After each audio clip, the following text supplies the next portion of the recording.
இடம்பொருள் நேயர்களுக்கு வணக்கம். ஸோ இன்னைக்கு பார்த்தீங்க அப்படின்னா இப்போ பாக்யலட்சுமி சீரியலில் பாக்கியா ஒரு பக்கம் லைட்டாக பாக்கியாவுக்கு சந்தேகம் வந்துருச்சு. ராதிகா வாமிட் பண்ணாங்கன்னு சொன்னும் போதாகட்டும், இல்லை இப்போ திருதுன்னு அவங்க முடிக்கும் போதாகட்டும், இப்போ சீக்கிரமாகவே அவங்க தான் ஃபஸ்ட்டு கண்டுபிடிப்பாங்கன்னு நினைக்கிறேன் ராதிகா ப்ரெக்னெண்ட்டாக இருக்காங்கன்ட்டு. ராதிகாட்ட தனியாக கூப்பிட்டு கேட்க போகிறதும் அவங்கள தான் இருக்க போகிறாங்க.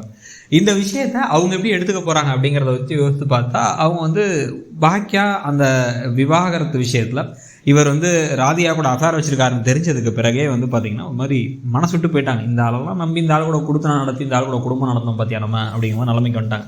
அதனால அவர் என்ன வேணாலும் பண்ணிட்டு போகிறாரு அப்படின்னு சொல்லிட்டு விட்டுறாங்க.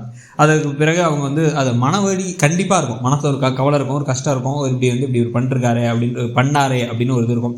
நம்ம கூட வாழ்ந்த போதெல்லாம் நம்மள்ட்ட பாசம் கூட காமிச்சது இல்லை. இப்போ அப்படியே தாங்குன்னு தாங்குறாரு. அவங்களுக்கு உடம்பு சரினா இவர் அப்படியே கண்ணீர் வடிக்கிறாரு, அப்படியே கூட தூக்கிட்டு சுற்றுறாரு. நமக்கு உடம்பு சரியில்லை அப்படின்னா போயிட்டு வா பாக்கியா, போய் டாக்டர்கிட்ட போயிட்டு வா அப்படின்னு கிளம்பி விட்டு போயிடுவார்.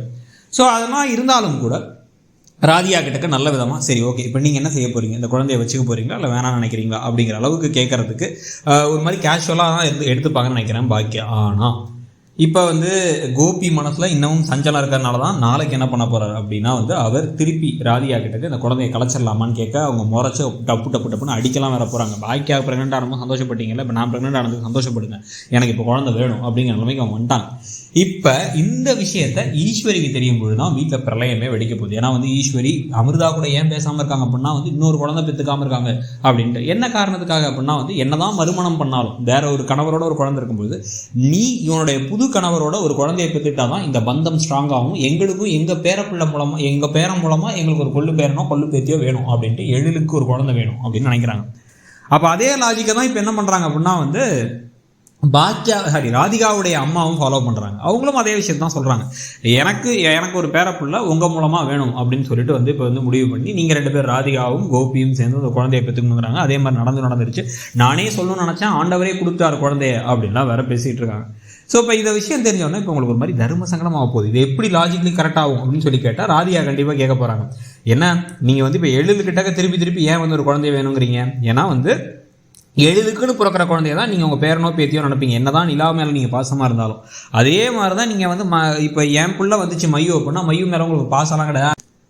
ஆனால் இப்போ இதே உங்களுடைய பேரனோ பேத்தியோ அப்படின்னு சொல்லி கொள்ளு பேரனோ கொள்ளு பேத்தியோ அப்படின்னு இப்போ இந்த நிலா பாப்பா கூட மேலே கூட இல்லை, செழியனுடைய குழந்தை மேலே எவ்வளோ பாசமாக இருக்கீங்க அந்த மாதிரி இப்போ நீங்கள் எழில் மேலே செழியன் மேலே எப்படி பாசமாக இருக்கீங்களோ, இனியா மேலே பாசமாக இருக்கீங்களோ, அதே மாதிரி என் பிள்ளை மேலே பாசமாக இருக்கணும்னா அது உங்கள் கோபி கூட சேர்ந்து இருக்கிற குழந்தையாக தானே இருக்க முடியும். அப்போ தானே நான் முழுசாக அவருடைய மனைவி ஆக முடியும்.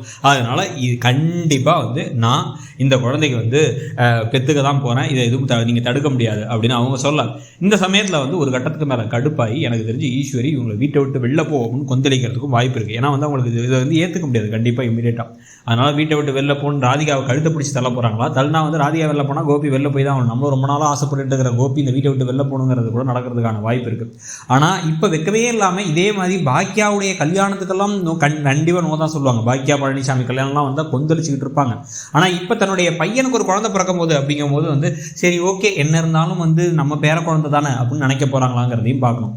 ஆனால் கண்டிப்பாக ஈஸ்வரி ஒரு மாதிரி பாக்கியாக்குனா ஒரு மாதிரியும் கோபிக்குனா ஒரு மாதிரியும், என் புள்ள வேற என்னதான் இருந்தாலும் என் பழைய மருமக வேற தான் நடந்துக்க போகிறாங்க. ஆனால் அதை எப்போ பாக்கியா புரிஞ்சுக்க போகிறாங்க, பாக்கியா எப்போ தனக்காக ஒரு சுயமரியாதையோட நின்று சில சமயங்களில் ஈஸ்வரி கிட்ட நீ பண்ணுறது தப்பு, நீங்கள் பண்ணுறது தப்பத்தை, இதுக்கு மேலே என் விஷயத்தை தலையிடாதீங்க, நான் உங்கள் பையன் உங்கள் மேலே பாசமாக இருக்கேங்கிறது வேற, ஆனால் நீங்கள் என் விஷயத்தையும் என் பிள்ளைங்க வாழ்க்கையிலையும் ரொம்ப தலையிடுறது வேற அப்படிங்கிறத எப்போ சொல்ல போகிறாங்கிறத பார்க்கணும். நீங்கள் என்ன நினைக்கிறீங்கிறத சொல்லுங்கள். தேங்க்யூ. இடம்பொருள் நேயர்களுக்கு வணக்கம். ஸோ இன்னைக்கு பார்த்தீங்க அப்படின்னா இப்போ பாக்யலட்சுமி சீரியலில் பாக்கியா